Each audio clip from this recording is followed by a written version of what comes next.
On est parti affronter les plus hauts sommets d'Afrique du Nord lors d'un trail au Maroc. C'est sur un plateau à 2600 mètres d'altitude, au milieu des villages de bergers, sur un terrain hyper hostile que l'on a voulu découvrir les courses de trail. Antoine va se lancer sur le format de 26 km. Grégoire, blessé, va découvrir ses montagnes, ses habitants, ses paysages, sur un plus petit rythme.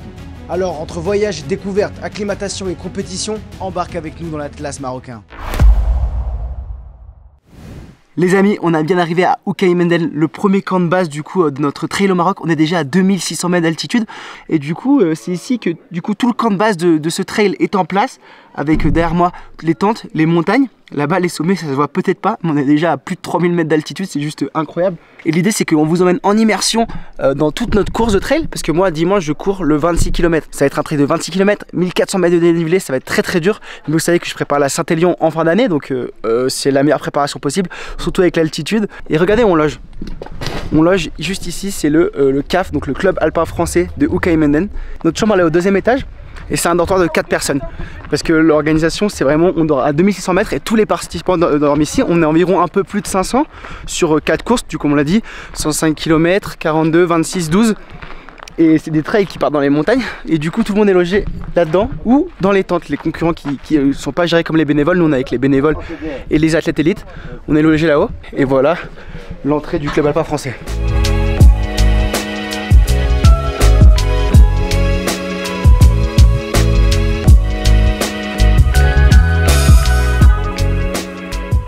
En fait, avant de vous montrer la chambre, il faut que je vous montre les pièces communes avec les salles de bain et les toilettes.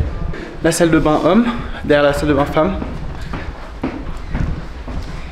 Et voilà, avec du coup les douches. C'est ici qu'on vient se brosser les dents et tout. Attention à pas boire l'eau du robinet si on ne peut pas choper une tourista. Et voilà, la petite douche pépère.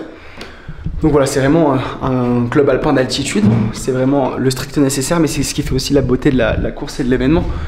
Et du coup, notre chambre est juste au-dessus. Je vais vous montrer notre dortoir. Un dortoir, du coup, 4 lits, 2 en haut, 2 en bas. Avec Grégoire, s'est mis en bas. Là, on a un petit rangement qu'on s'est approprié. Pareil, porte-manteau. Là, un petit bureau pour taffer, c'est pas mal, même si on va taffer en salle communication, parce qu'il y a la wifi. Et voilà, ça casse pas trop patin à canard, mais c'est vraiment sympa, notre petit lieu de vie. Et aujourd'hui, on va vous montrer un peu tout le camp de vie, parce qu'on mange là-bas, on a une vue sur le camp de base, on mange, on prend tous nos repas là-bas. Et on travaille en salle communication, et après on va courir dans les montagnes. La vie parfaite quoi, pas de pression, pas d'heure, la régalade. En gros, ça c'est la base de vie. C'est un lieu maxi important parce que c'est ici que le départ et l'arrivée des courses vont avoir lieu. Mais bon, c'est surtout important parce que c'est là qu'on mange, qu'on discute et qu'on prend le thé. Donc voilà, pendant toute la durée de l'événement, c'est ici qu'on va prendre tous nos repas, matin, midi et soir. Et on va se restaurer avant de partir à l'aventure. Là par exemple, Antoine il a prévu un 3006 cet après-midi, moi je vais remonter à 3250 en randonnée. Et on a toute l'énergie qu'il nous faut pour aller faire nos petites expéditions en montagne. Vraiment moi ce que je recherche ici avant tout c'est se ressourcer. Après cet été où on n'a pas arrêté d'enchaîner sur les Jeux Olympiques, sur le Tour de France. Ici on reste dans le sport tu vois, mais on est proche de la culture locale, donc découvrir la culture locale, mais on est aussi proche de la nature. On l'est éloigné de tout et c'est plutôt tu vois pratiquer le sport un peu de manière authentique, j'ai envie de dire. J'ai aussi envie de découvrir ces montagnes, là, on voit les sommets autour, j'ai envie de tous les grimper déjà. Et de découvrir ce nouveau sport, le trail qu'on connaît, parce qu'on court quand même, moi je sors d'un marathon, il y a cet esprit de compétition quand même, parce qu'il y a la compétition dimanche, j'ai envie de performer, c'est plutôt la recherche de découverte quoi. C'est pas aller le plus vite, c'est aller le plus loin. J'espère juste que mes jambes vont tenir, parce que avec tout ce qu'on a fait cet été, c'était pas évident de faire des vrais entraînements sportifs, et on va essayer de s'envoyer encore une fois dans ces montagnes fantastiques. Pour qu'une course comme celle-ci se mette en place, il faut l'aide des bénévoles, des passionnés de trail, de voyage ou même des locaux qui veulent faire découvrir leur magnifique pays. Parmi eux, on a rencontré Lucine qui nous a donné envie de partir en vadrouille pour découvrir ces montagnes. Alors moi je suis Lucine Agdar, je suis marocain originaire du sud du Maroc. Je suis ultra-trailer aussi, j'avais fait pas mal d'ultra-trail, notamment le Grand Marathon des Sables que tu connais peut-être. C'est quoi ton meilleur résultat là-bas? J'étais 3e en général en 2005. Pas mal. C'est fort. Voilà, j'avais fait 4e, 5e, 6e, 7e aussi, 8e, 9e, 10e. Je suis passé par toutes les places. Tout le top 10. Sauf le 1 et le 2, voilà. Qu'est-ce que tu peux me dire sur le terrain ici, l'altitude et aussi le terrain hyper minéral qui est très spécial? Alors ici, la spécificité de cette course et le coin où ça se passe en fait, C'est vraiment un coin magnifique, mais surtout c'est les terrains qui sont vraiment très techniques. Ça passe par des villages, c'est très varié, des villages berbères où les gens ils sont très accueillants, ils sont d'une gentillesse extrême on va dire. Et c'est ce qui plaît en fait, ce qui me plaît déjà en tant que Marocain, et j'imagine que tous les Européens qui viennent de toute nationalité pour participer à cette course, le fait de revenir à chaque fois, je pense que c'est ce qui est bien quoi on va dire. Ah, il est 14 h là, je suis au camp de base. Aujourd'hui je me chauffe à aller faire Djebel Ouattar, c'est le sommet juste là-bas derrière. C'est 3250 mètres, quelque chose comme ça. Je pense 3-4 heures de rando en trekking, je vais essayer de forcer un peu dans les montées. Là j'y reviendrai que pour le dîner, la tente de restauration. Il y a même les petites mules devant là-bas, on va leur dire bonjour. Franchement je suis trop motivé, c'est tellement stylé. Je me suis tartiné de crème solaire par contre parce que ça tape tellement là. Je suis à 2600 mètres d'altitude, il fait 20-25 degrés, c'est ouf. L'Atlas, c'est le massif le plus élevé d'Afrique du Nord. Le Toubkal, son sommet le plus haut, culmine à 4167 mètres d'altitude. Ici, c'est la vraie montagne, celle qui te fait sentir si petit au pied et si grand au sommet. Sur son sol hyper minéral avec peu de végétation et des paysages extraordinaires, tu peux ressentir une solitude étouffante. Ces vallées à perte de vue, peuplées de villages berbères, te rappellent à quel point tu n'es rien face à l'immensité de la nature. Ici il y a beaucoup de villages perchés de bergers justement. Pendant la transhumance l'été, ils ramènent toutes les bêtes ici dans les champs pour qu'elles puissent se nourrir. Et l'hiver ils redescendent dans les vallées, dans les villages. Et c'est pour ça qu'aussi sur les chemins il y a plein de brebis sauvages. Ici à ce qui paraît il y a aussi beaucoup de vaches et du coup de chèvres, de moutons, tout ça. Le sommet il se rapproche, il est juste là. Il y a un chemin qui monte par la gauche et il y a un chemin qui monte peut-être pas derrière. Moi je voulais faire une boucle en passant par là dans la vallée. Donc je vais essayer de voir ce que je peux faire. Pour l'instant je continue tranquillement mon périple et j'essaye de trouver surtout des beaux points de vue à vous montrer. Voilà, donc juste là c'est ce dont je vous parlais tout à l'heure, c'est les villages typiques de bergers où ils viennent s'installer pendant l'été. Ils ont des petites plantations, ils ont tous leurs troupeaux de moutons et de vaches. Et en fait ils vivent chichement ici. Je dirais pas que c'est la misère parce qu'en vrai c'est quand même chouette. Et là le village il est magnifique, je vais vous faire des beaux plans. Mais c'est quand même chouette de vivre comme ça et surtout les gens ils sont hyper accueillants. Genre j'ai un pote qui est parti trailer tout à l'heure. Il est revenu en me disant bah je suis allé boire le thé chez un local qui m'a invité à boire le thé dans sa petite maison. Il y a plein de pierres donc c'est en pierre. Salam. Et ouais non, c'est tellement dépaysant, c'est tellement joli, c'est tellement ressourçant, j'adore. Et toutes ces petites maisons en pierre, c'est vraiment génial. J'ai pu me balader, j'ai rencontré du monde. Du coup, moi, mon frère il court, moi j'ai la chance d'aller à pied. Du coup, je découvre différemment la région que lui qui court. Et je prends le temps de m'arrêter et de parler aux gens. Et c'est vrai que les gens sont très accueillants en fait. Et très simples ouais. Et accueillants. Et moi, j'adore cette mentalité-là de, on oublie tous les milieux sociaux parce que j'ai conscience, tu vois, qu'en étant ici, pour eux, je rencontre quelqu'un qui a de l'argent et j'ai de la chance dans la vie. Mais ils oublient tout ça et c'est juste, ils m'invitent, on offre le thé, on parle de leur maison. Bah, les gens ici, c'est ça, c'est cette simplicité aussi qu'on apprécie. En fait, te déconnecte complètement quand on vient sur l'UTAT, quand on vient ici dans le Haut Atlas. C'est des gens hyper simples en fait, mais ils t'offrent tout. Ouais. Donc tu arrives dans un village en fait, c'est tout de suite viens boire le thé et tout ça, et c'est ça qui est adorable en fait chez les gens ici. Bon là, jusqu'à maintenant je vais doucement, j'en profite justement. Là c'est la dernière partie, c'est sportive, donc je pense que je vais tailler jusqu'au sommet, il n'y a plus rien. Et on se retrouve là-haut les amis. Je suis presque au sommet là, enfin au col en tout cas. Regardez le col. C'est ce qu'on voit juste là. Et là au-dessus, là-bas, Djebel Ouattar. Let's go! Deuxième 3200 mètres en 2 jours. En plus proche de l'équateur, donc l'altitude ça vaut plus que ça. Là c'est magnifique, derrière moi il y a toute la plaine là jusqu'à Marrakech. Alors on le voit pas là maintenant, mais je pense qu'on le verra de nuit. Enfin on le voit de nuit, moi je vais pas rester là jusqu'à la nuit, je vais bientôt redescendre. Je suis tellement reconnaissant de pouvoir monter là et jusqu'ici de vivre des trucs de ouf comme ça. Mais il y a un truc qui me désole, c'est que je suis à 3200 mètres et regardez, on trouve des canettes de coca, des trucs comme ça. Moi je vais les prendre, je vais les mettre dans mon sac. Mais il y en a tellement que je peux pas tout ramasser. C'est dommage de voir les montagnes et les sommets comme ça autant pollués. Alors qu'en fait c'est juste la nature pure. En plus ici c'est genre archi minéral, il n'y a que de la pierre. Et dès qu'on voit une canette et tout, ça ressort directement, il n'y a pas de végétation. Il faut juste prendre conscience qu'on vient pique-niquer ici, on jette pas nos trucs quoi. On les récupère et on les redescend. Et là il y a Antoine qui doit être en train de trail. Donc on va voir comment ça se passe de son côté au Refton. Parce que faire la même ascension en courant, je lui donne pas cher de sa peau. C'est parti pour la petite sortie trail du jour. Aujourd'hui on va essayer d'aller là-haut. Ça monte à 3700 mètres. On se tape 1200 mètres de D+. En 15 km, c'est du solide, mais là c'est un peu dans les nuages, ça se découvre un peu, donc on va pas prendre de risque, on va essayer de grimper. Et je suis toujours accompagné du sim qui me tire. Ils m'ont cramé cette semaine. Tous les jours ils m'emmènent faire minimum 15 bornes de trail et 600 de D+ minimum. Premier jour 1002, là encore 1002, hier 600. Je suis pas habitué à ça moi, mais moi j'ai très pour la Saint-Élion. Et ce qui est ouf dans ces petits trails, c'est qu'on passe au milieu des moutons. Regardez là sur la butte ou ici, on est vraiment perdu en pleine nature, mais ils subissent moins l'altitude que nous quand même. Pourquoi ici c'est plus dur, on ressent plus l'altitude qu'ailleurs? Bah, c'est comme partout sur les plateaux, tout simplement. Là, c'est un plateau de 2006.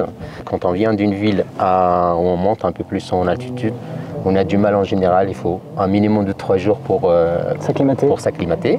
Et je pense que c'est partout en montagne. L'air est sec ici aussi.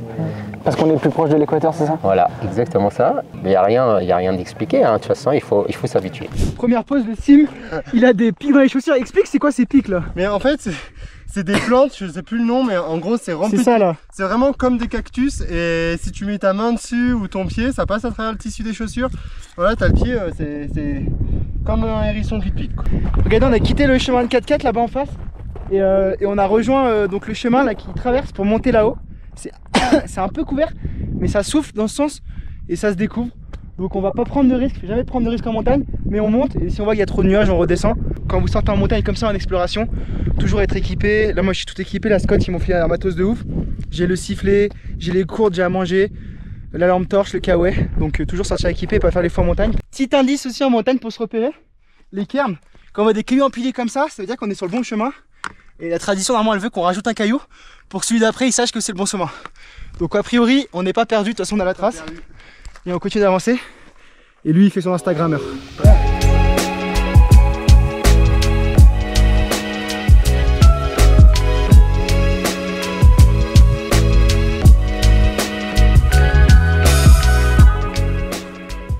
Les amis, on a passé les nuages. Regardez derrière moi. On voit le sommet. Et le sommet il est en plein soleil. On va pouvoir bronzer en haut et avoir une vue fantastique. Tellement content. On pensait avoir un peu de nuages, même pas. Le Sim il est refait.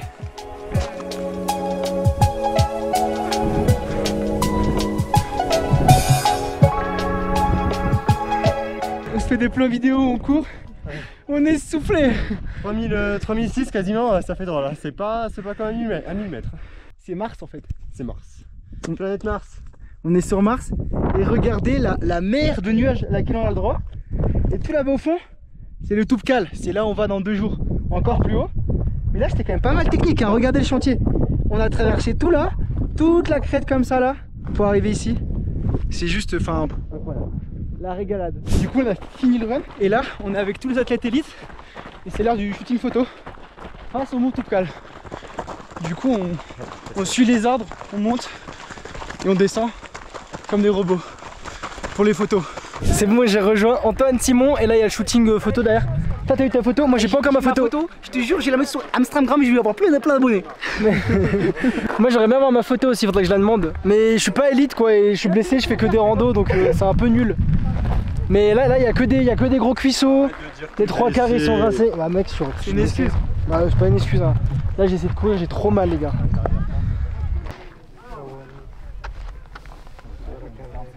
Plan cool, pas des plans drone. T'as le droit au drone aussi? Et bah il y en a un qui l'a ramené. L'autorisation. Alors là tu te dépêches parce que j'ai le rocher dans la face. Ça y est, c'est le grand jour pour moi. Je vais enfiler mon dossard pour mon premier trail. 26 km et 1400 mètres de dénivelé positif dans l'Atlas à plus de 2600 mètres d'altitude. C'est le format que j'ai choisi pour ma première course. Ces derniers jours, j'ai eu le temps de m'entraîner, de m'acclimater et de m'habituer à cet environnement rocheux qui m'entoure.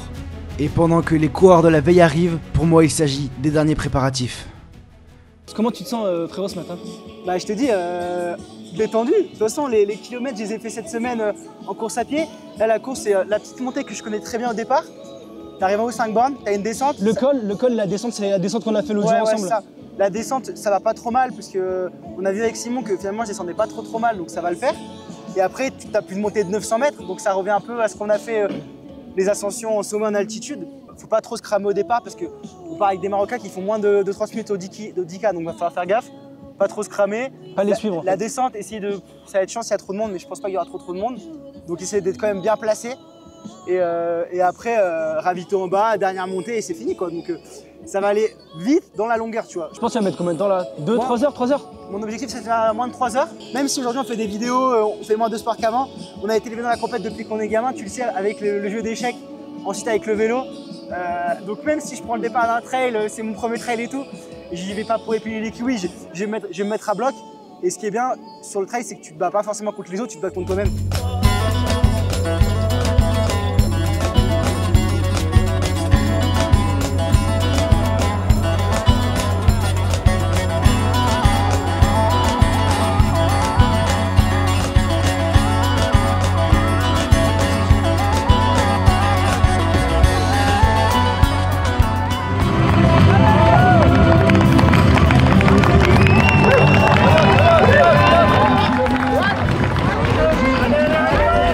J'ai vu donc le groupe des favoris partir devant. Consciemment, je ne l'ai pas suivi. Et en fait, pendant le premier col, j'en ai rattrapé beaucoup. Mais après, j'étais vraiment bien, je me suis bien maîtrisé.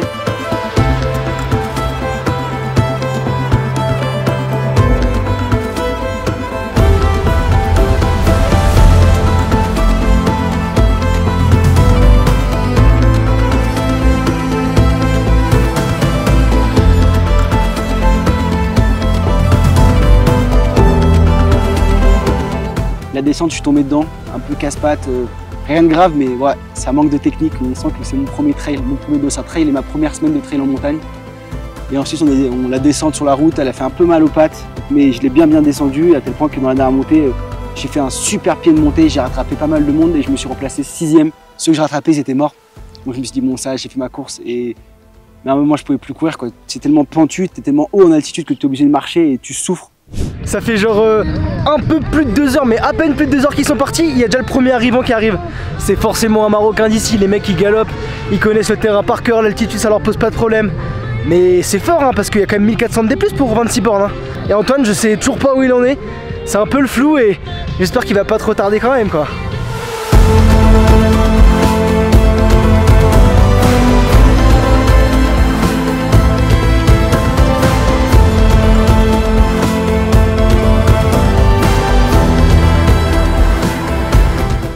La ligne, franchement fier de ce résultat et ça me donne envie de faire plus de trail. Non, je me suis régalé, juste génial, 6e gros, je pensais pas faire ça.